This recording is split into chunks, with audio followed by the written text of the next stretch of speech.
Welcome to a special edition of Clan TV. I'm Craig Anderson, Communications. As you can see, we're about to speak to the Clan head coach, Ryan Finnerty. Ryan, thanks very much for joining us. Firstly, have you calmed down after your little episode down in Cardiff earlier in the week? Yeah, I was a social media all-star there. Obviously calmed down. And, tempers always seem to fly whenever we lose, and obviously it was not one of my finer moments, but at the end of the day it happened, and you move on. But I'm going to try to control that a little bit better. Now, looking back at the Cardiff Devils game, although it was a defeat, what was the most pleasing thing about the game from your point of view? Obviously Cardiff's got a great team. They're going to be extremely tough to beat in that little rink. This is the first time we've had to battle back. We've seemed to give up leads quite a bit this year and have to fight to close out games. But it's the first time we've had any real adversity and had to battle back, and I thought we did that. We did a good job of that, and again in a very tough arena to play in. A lot of positives coming out of the game. Disappointed we didn't get the second point. We had some definitely had some bad spurts in the game, and our discipline was ultimately the key factor and the reason we lost. Their power play was on, and we weren't a disciplined hockey club that night. But it's early. We got to learn from that and move on. But we'll take a point in a tough arena. Now, you travelled to Cardiff on Friday rather than leave early on the Saturday, Ryan. How big a difference does that make in terms of preparation? Yeah, obviously it's huge. It took us over 9 hours to get there. And you're going into a battle every time you're in Cardiff, and we came out injury free, and I think it was key that our guys got a good rest and we're able to prepare for that game properly. And going the night before allowed that. Like I said, it's a tough battle anytime you go in there, and two physical teams, and fortunate enough that we were able to travel down and be prepared to go on the Saturday. One thing I've noticed about this team, there seems to be bags of determination. For example, coming back from 4-2 to get to 4-4 and take the game into overtime. Is that a notable change from last year's team? I don't know if it's a notable change. I think it's it's something that we have within our team as a belief that we can win on any given night, and we're a pretty positive bunch. And I think sometimes if you get down goals, teams can drop their heads, and it takes them too long to get back in the game. I find this team, we got some good leadership guys who are trying to pick each other up shift after shift, and we got 3 good lines that are capable of scoring and are scoring right now. So that definitely helps. So I think it comes from obviously being positive on the bench and having good leadership and guys going out there and not allowing the negatives to take over the game. So that was, like I said before, that was one of the plus sides I saw in Cardiff was the way we battled back.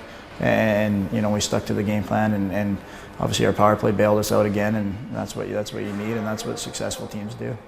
Now, you knew what you were getting when you were bringing the guys in, but is there something that surprised you about this team in these opening weeks of the season so far? No, it's pretty early. Like I said, it's fairly early to tell where everything's at. Obviously, we've seen some good partnerships between the Salter, Trim, Pit line. Keith and Myers are getting better and better every day. We've been kind of rotating, trying to find a winger on there that works for them. And then Rels, he's done a great job in the middle on that third line, whether it's with Davies and Haywood or Ezzy and Haywood. They're contributing almost every night too. So I'm happy with the depth. That's what we wanted to improve was our depth this year up front, and I do think we did that. And then on the back end, obviously you look at Scotty Arson's probably one of the top defensemen in the league, and a lot of guys don't realize that until they're playing alongside of him and see all the little things he does every game.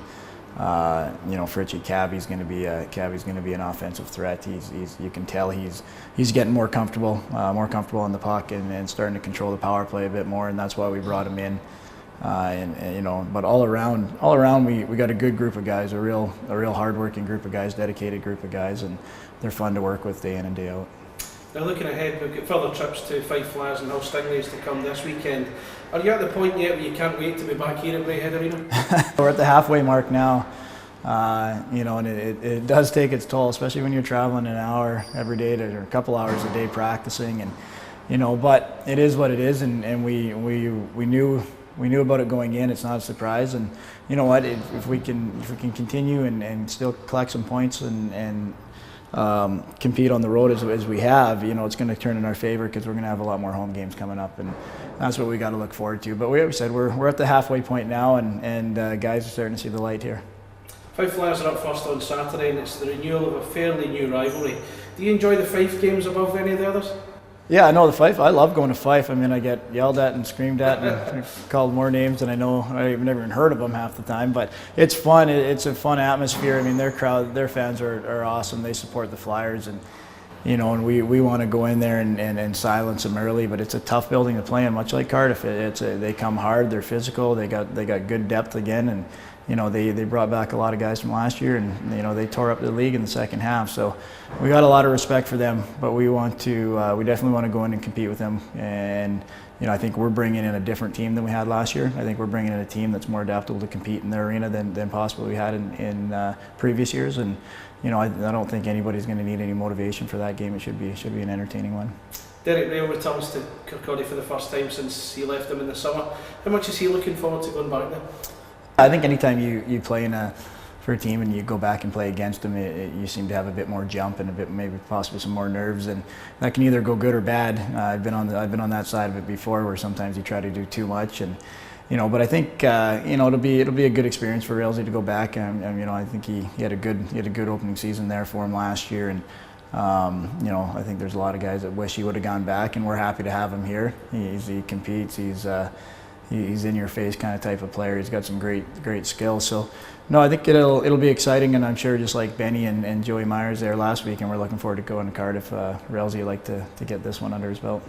Then it's off to Hull Stingrays on Sunday. Now the team played there nearly 3 weeks ago, winning 8-6. What did you learn about Hull from that day that you'll take into this game? Yeah, we weren't happy about we're happy with the win. You can never be upset about getting a win, but we weren't happy with the way we played. We had great spurts there in Hull. We gave up three goal leads. We let them come back 3 different times, and we got to learn from that. And we said, it's to take point. We're lucky to get a couple points out of here the way we played, but we'll go back. We have a better idea what to expect from them. They're very highly offensive. They play a bit of a different style where you got to make sure you're smart defensively, because they sneak guys in behind you, and they got some good players. That Lozon's a heck of a player. He can hurt you. Night in, night out, he's their top guy, their go-to guy. So we'll at least have a bit of an idea what to expect this time. It's always tough when you see teams for the first time. You kind of guess what they're going to do, but now we can go back, look at the video, and take a look at what it is they did and how they broke us down. And we definitely want to go with a better effort. Now the team appear to be gelling every week now as the games pass on. You've had a good look at them obviously in that time. We've had some good performances from the players too. Are you happy with what you've seen, and is there something you think you could improve at this stage? I think you can improve in every situation right now, but definitely happy with the progress. I mean, that's what it is. It's about progression week after week. Nothing's going to be perfect off the hop, and I'm happy with the way the guys are responding to myself and to the system and to one another. I'm happy with my leadership group. I got a great captain, good assistants. There's so many positives right now, but you always want to improve in certain areas. I want to improve on our penalty kill, and obviously the power play. You can never work on it enough. It's so crucial, and but these are all areas that over time will come together, and it's still early, and there's still a lot of hockey and a lot of teaching and practicing to be had. But no, overall, very happy with the guys in my room. They're a good group, and they're a great bunch of guys to coach. So we just want to continue this wave and keep going and keep the positivity coming. And I think that we could make some noise in this league. Ryan, thanks very much for joining us in Clan TV, sponsored by Midweek Communications. Thank you.